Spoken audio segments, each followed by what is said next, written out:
All right, let's dive in. We're going to be taking a deep dive into the Gospel of John, Right. specifically chapter 13, verses 1 through 38. Right.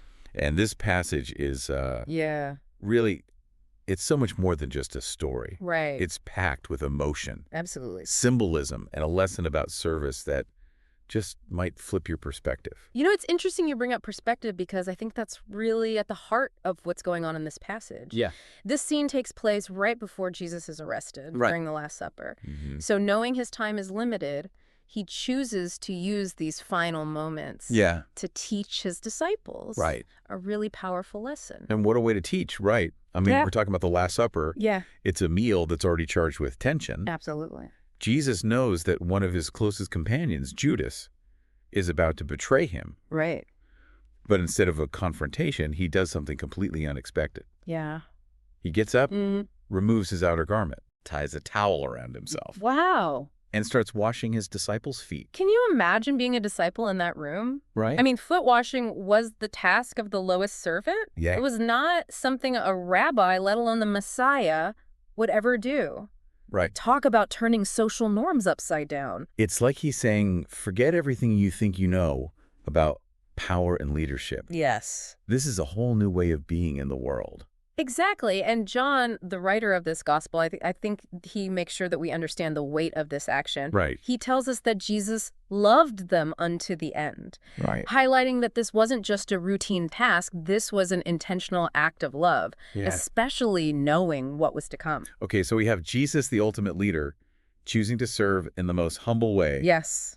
And then enter Peter, right? Yeah. He's completely thrown by this. Right. Lord, are you going to wash my feet? Yeah. It's almost as if he can't reconcile this act of humility with who Jesus is. His reaction, I think, is so human, isn't it? It is. We often struggle with the idea of true humility, of placing ourselves below others. Yeah.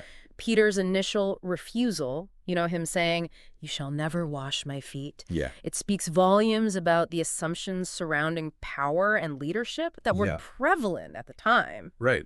Yeah. It's very telling. But Jesus doesn't back down. He does it. His response is really profound.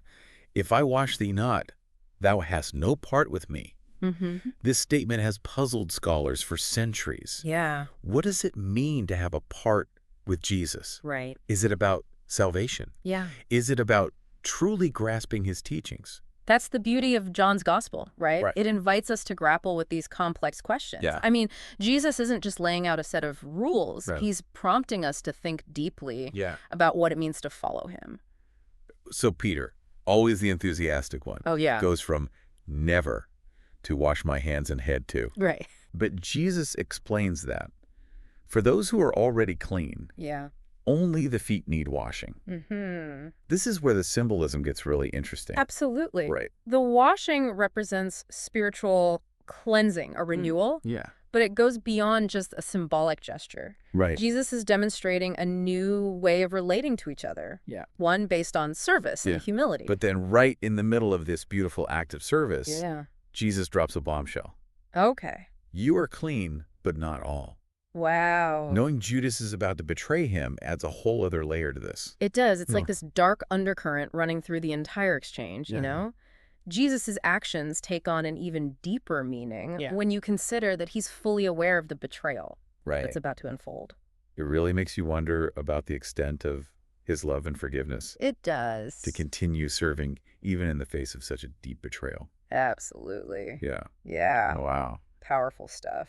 Yeah. It's almost as if by washing Judas's feet, he's offering him like a final chance Right. to turn back, to choose a different path. It's so powerful. Yeah. That tension between love and betrayal, Yeah. that's so palpable throughout this passage. It really is. After washing their feet, Jesus sits down and he asks, "Know ye what I have done to you?" Mm-hmm. It might seem like a simple question, but he's prompting them to understand Right. the significance of his actions. Yeah, he's challenging them to look beyond the surface, Right. to grasp the radical message that he's conveying through this simple act of service. But then he makes it even more explicit, right? Yeah. He tells them, "If I then, your Lord and Master, have washed your feet, ye also ought to wash one another's feet. Wow. He's not just setting an example. Right. He's establishing a new standard of leadership, it is. one that completely overturns the prevailing ideas of power and authority. It's a radical call to action. Yeah. He's saying that true leadership isn't about lording power over others, Right. but about humbling ourselves and serving those we lead. He even calls it a new commandment. Yes, he does. Yes, that ye love one another, as I have loved you, that you also love one another. Mm-hmm. So love becomes this defining characteristic Yeah. of his followers. Yeah, the measure by which they are to be known. Right. It's not just any kind of love. Right. It's a love that's rooted in action. Yeah. Selflessness, Mm-hmm. just as Jesus demonstrated by washing their feet, Right. putting the needs of others before our own, Yeah. even when it's difficult or inconvenient. Okay, so we have this radical call to love and service, Mm-hmm. but the shadow of betrayal is still looming. Right. This is where the story takes another turn. Yeah. Jesus knows his time is running out, Yeah. and the tension in the room Oh, yeah. must have been just Right, incredible. and the emotions Yeah. swirling around that table. I know. Jesus, fully aware of Judas's betrayal, still proceeds with the Passover meal, Mm, and then in a moment of quiet intensity, Yeah. he takes a piece of bread, dips it, and gives it to Judas, Oh. saying, "That thou doest, do quickly." the way John describes this scene is so fascinating. It is. It's shrouded in secrecy. Yeah. The other disciples don't seem to know what's going on. Right, they're oblivious. They think that he's just sending Judas on an errand. Yeah, like a task. But for Judas and Jesus, Yeah. it's a moment of shared understanding. Yes. Jesus is essentially giving Judas the freedom to act, Right. to carry out his plan. Mm-hmm. And there's a level of restraint Yeah, and mercy absolutely. in the way that Jesus handles this, Yeah. even knowing the pain that it will cause. It's almost as if he's respecting Judas's agency, Right. even in the face of betrayal. Yeah, and then John's simple phrase, "and it was night," Mm-hmm. it carries so much weight. It does. It's both a literal description and a powerful symbol. Yeah. As Judas, consumed by his betrayal, walks out into the night. Right. Like darkness descends both literally and metaphorically. It marks a turning point in the narrative. Right. Judas is gone, and Mm. Jesus can finally speak freely Yeah. to his remaining disciples. He tells them, "Now is the Son of Man glorified, and God is glorified in him." Such a powerful statement. It is. A reminder that even in the face of betrayal and imminent suffering, Right. God's plan is still unfolding. There's a sense of triumph Yeah. amidst the sorrow, Yes. and understanding that Jesus' mission is about to reach its climax, Absolutely. and his glory will be revealed Right. through his sacrifice. It's a powerful juxtaposition of despair and hope. Yeah, and then as if to underscore the complexity of human emotions, Mm-hmm. Jesus turns to Peter Yeah. and predicts his denial. Right. He says, "Verily, verily, I say unto thee, the cock shall not crow till thou hast denied me thrice." It's a moment of heartbreaking foreshadowing. It is. Peter, full of conviction, declares he would die for Jesus. Yep. But Jesus, knowing the human heart, recognizes the fear and weakness Right. that can grip us in times of crisis.